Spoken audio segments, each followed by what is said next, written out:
वेद पाठशाला में आपका हार्दिक स्वागत है। परमेश्वर का वचन जीवित, पवित्र एवं सामर्थी है। आशा है कि आज के वचन से आपको आत्मिक लाभ होगा। तो लीजिए प्रस्तुत है ये संदेश। प्रिय श्रोता, आपको हमारा नमस्कार। आज के वेद पाठशाला कार्यक्रम में हम आपका स्वागत करते हैं। यदि आप पहली बार इस कक्षा में उपस्थित हुए हैं तो आपको यह जानने की आवश्यकता है कि इस कार्यक्रम में हम संपूर्ण पवित्र शास्त्र का सर्वेक्षण कर रहे हैं, जिसमें हम पवित्र शास्त्र का परिचय और उसके प्रस्तावना के विषय में देख रहे हैं। इस सर्वेक्षण ने हमें व्यवस्था विवरण तक ले आया है, जहां पर हमें शिक्षा के विषय में बताया गया है और विशेष करके मूसा हमें वह आत्मिक शिक्षा देता है कि हम अपने अपने बच्चों को शिक्षा दे सकें। मूसा ने जिस प्रशिक्षण प्रक्रिया के विषय में यहाँ वर्णन किया है वो परमेश्वर के वचन के प्रकाशन के ऊपर आधारित है। परमेश्वर के वचन का प्रकाशन मसीही शिक्षा का मूल आधार है। मुझे आश्चर्य होता है जब मैं कुछ बड़े विश्वविद्यालय के अधिकार पत्र को पढ़ता हूँ। उस अधिकार पत्र में विश्वविद्यालय के संस्थापक इस बात का उल्लेख किया रहता था कि उस विश्वविद्यालय को स्थापित करने का क्या उद्देश्य है। जिस माता पिता ने उस अधिकार पत्र को लिखा वो चाहते थे कि उनके बच्चे सच्चे परमेश्वर को जाने, कि परमेश्वर सभी वस्तुओं का उद्गम है और प्रत्येक के पीछे उसका सामर्थ है। वह संसार का सृष्टिकर्ता परमेश्वर है। इसलिए वे चाहते थे कि उनके बच्चे सच्चे परमेश्वर को जाने, वे परमेश्वर के वचन को जाने, वे उस वचन को पढ़ सकें। हम चाहते हैं कि हमारे बच्चे शिक्षित हों ताकि वे परमेश्वर के वचन को जान सकें और वे उसके द्वारा परमेश्वर को भी जान सकें। कितनी भली बात है कि इस प्रकार का विवरण कुछ अच्छे विश्वविद्यालय के अधिकार पत्र में पाए जाते हैं। दुख के साथ कहना पड़ता है कि आज कुछ विश्वविद्यालयों में परमेश्वर के वचन की शिक्षा लोग नहीं देते। शिक्षा प्रक्रिया के मूल आधार के विषय में मूसा ने जो वर्णन किया है वो परमेश्वर का वचन है। प्रशिक्षण प्रक्रिया का दूसरा मूल आधार है उत्तरदायित्व। जिसके पास बच्चों को प्रशिक्षित करने का उत्तरदायित्व है।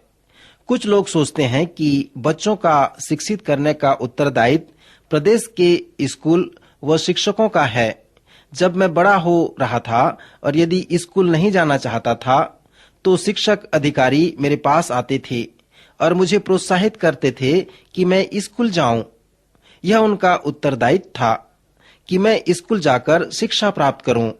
कुछ लोग कहते हैं कि यह कलीसिया की जिम्मेदारी है कि वे हमारे बच्चों को प्रशिक्षित करें।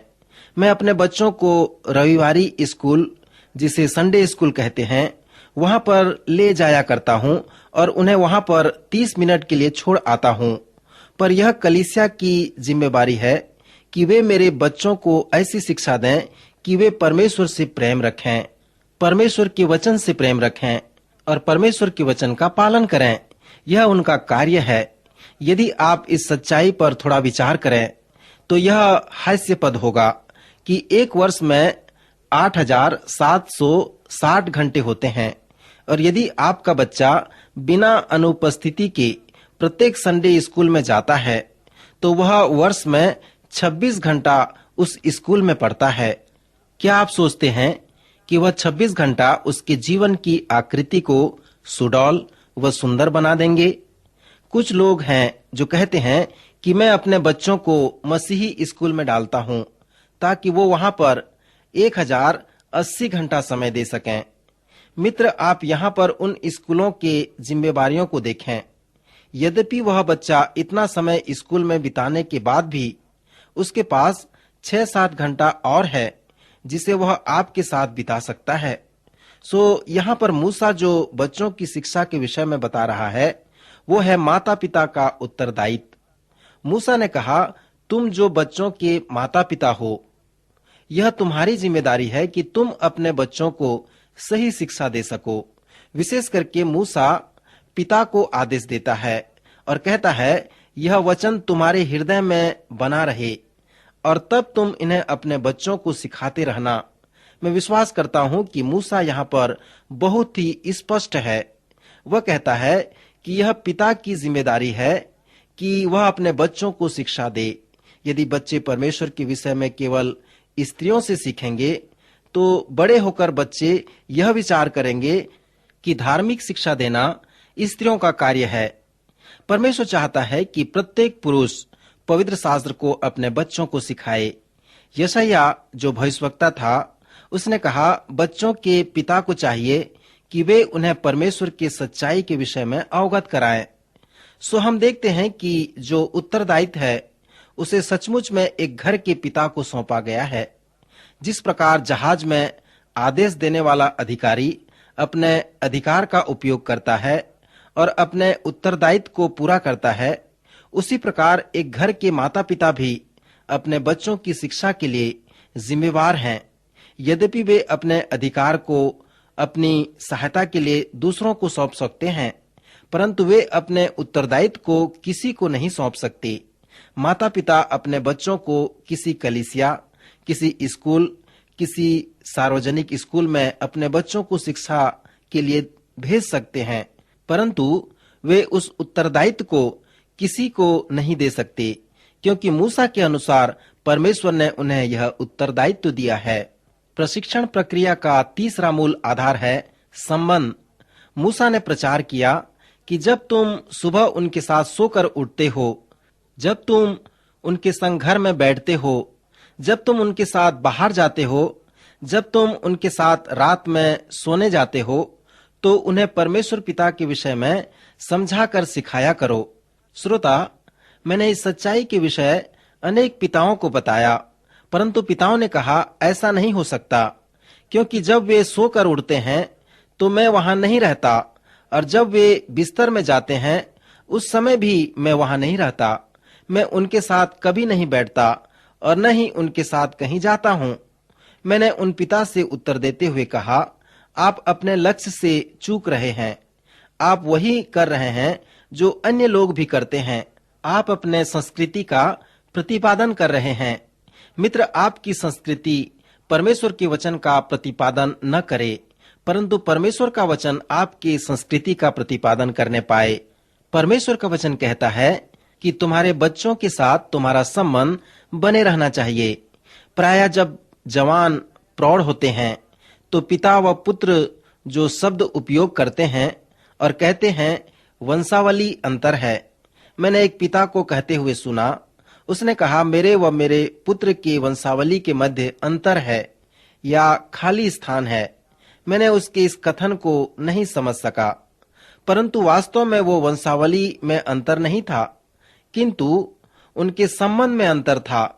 सो मूसा के प्रशिक्षण प्रक्रिया के तीसरे मूल आधार के द्वारा हमें यह सिखाया गया है कि अपने बच्चों को सही शिक्षा देने के लिए उनके साथ हमारा संबंध बनना बहुत आवश्यक है। मैं नहीं सोचता कि हम पुरुष लोग जो अपने बच्चों के साथ समय बिताते हैं उसमें हमारा कोई महत्वपूर्ण योजना हो। मुझे याद है हमारे घर में प्रातः काल थोड़ी देर प्रार्थना होती है। हम अपने बच्चों के साथ प्रार्थना करते हैं। हम उनसे पूछते हैं कि आज के दिन के लिए कैसे हम उनके लिए प्रार्थना करें, और फिर हम उनसे कहते हैं कि हम एक दूसरे के लिए प्रार्थना करेंगे।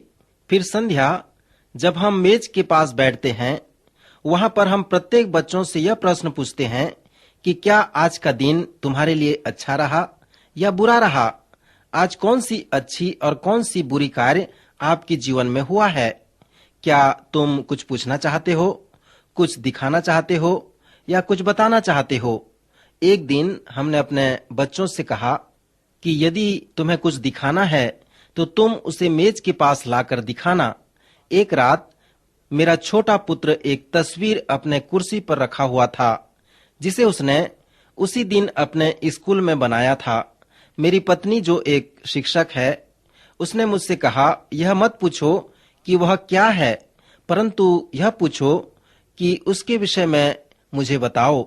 सो मैंने कहा तुमने जो तस्वीर बनाई है उसके विषय में मुझे बताओ। लड़के ने कहा ठीक है, मैं बताता हूँ। उसने कहा आज हमारे शिक्षक ने हमसे कहा कि तुम्हारे संपूर्ण जीवन में जो बड़ी बात हुई है उसकी तस्वीर बनाओ, और यही है वो तस्वीर जिसे मैंने बनाया है। कुछ महीने पहले मैंने अपने छोटे भाई व बहन को लेकर एक क्लब में गया हुआ था। मैंने उन्हें उस क्लब के इमारत के सीढ़ी पर बैठा दिया और कहा, मैं इस इमारत के ऊपर दौड़कर चक्कर लगाने वाला हूँ, सो तुम लोग गिनती लगाओ कि मैं कितनी बार चक्कर लगाकर घूमता हूँ। सो मैं घूमता रहा और वे गिनते रहे। अब 2.5 महीने के बाद जब वह स्कूल जाने लगा तो स्कूल के शिक्षक चाहते थे कि बच्चे वो तस्वीर बनाएं जो उनके संपूर्ण जीवन में बहुत ही रोचक व बड़ी बात है। मेरा छोटा पुत्र अपने पिता की दौड़ के ऊपर तस्वीर बनाई और उसकी बहन भी जो उसके साथ थी, उसने गिनती लगाई कि उसका पिता कितनी बार चक्कर लगाया। सो यही एक बड़ी बात थी जो उनके जीवन में घटी थी। मित्र, हम पिता होने के नाते यह नहीं सोचते कि बच्चों के साथ हमारा समय बिताना उनके लिए कितना महत्वपूर्ण होता है। मूसा द्वारा दिए गए शिक्षा के प्रक्रिया को यदि आप समझते हैं तो आप ये देखने पाएंगे कि संबंध इस प्रक्रिया का बहुत ही महत्वपूर्ण और मूल आधार है। चौथी मूल आधार जो बच्चों को प्रशिक्षित करने के विषय में मूसा ने बताया है, जिसे मैं सच्चाई या वास्तविकता कहता हूँ। ध्यान दें कि मूसा ने कहा है, ये आज्ञाएं तुम्हारे मन में बनी रहें। तुम अपने परमेश्वर यहोवा से सारे मन से प्रेम रखना और तू इन्हें अपने बाल बच्चों को समझा कर सिखाया करना। इसे करने में चूकना नहीं। हम अपने शिक्षा के महत्व को अपने बच्चों को नहीं बताते, परंतु अपने महत्व के विषय में बताते हैं। प्रभु यीशु मसीह ने कहा, तुम मुझे अपना धन दिखाओ, तुम मुझे अपना महत्व दिखाओ और तुम मुझे अपना मन दिखाओ। दूसरे शब्दों में, तुम मुझे अपना पुराना 5 वर्ष का कैलेंडर दिखाओ। मुझे बताओ कि कैसे तुमने अपना समय, अपना पैसा और अपना शक्ति का प्रयोग किया। यदि तुम ऐसा करते हो तो तुम मुझे अपना मन एवं अपना महत्व दिखाकर बता सकते हो। सो मित्र, इस तरह से हम अपने बच्चों को शिक्षा देकर आगे ले जा सकते हैं। मित्र, हमें अपने बच्चों को जो सिखाना है वो हमारे उपदेश का महत्व नहीं है, परंतु हमारे स्वयं का महत्व है। इस तरह से हम देखते हैं कि बच्चों को प्रशिक्षित करने का मूलभूत आधार प्रकाशन, उत्तरदायित्व, संबंध और सच्चाई है। प्रभु आज के वचन द्वारा आपको आशीष दे, आपकी सहायता करे। अभी आप सुन रहे थे कार्यक्रम वेद पाठशाला। श्रोता, हमें विश्वास है कि इस कार्यक्रम के द्वारा आपको आशीष मिली है। यदि इस कार्यक्रम के विषय में अधिक जानकारी प्राप्त करना चाहते हैं या बाइबल अध्ययन से संबंधित कोई प्रश्न हमसे पूछना चाहते हैं, तो आप हमें इस पते पर लिखें। हमारा पता है कार्यक्रम Ved Pathshala, Vishwavani, post box number 731, Faridabad 7, Haryana. पता एक बार फिर से सुन लीजिए। कार्यक्रम Ved Pathshala, Vishwavani, post box number 731, Faridabad 7, Haryana. तो इसी के साथ आज के कार्यक्रम का समय यहीं पर समाप्त होता है। अगले कार्यक्रम में आपसे फिर भेंट होगी। तब तक के लिए हमें आज्ञा दीजिए। नमस्कार।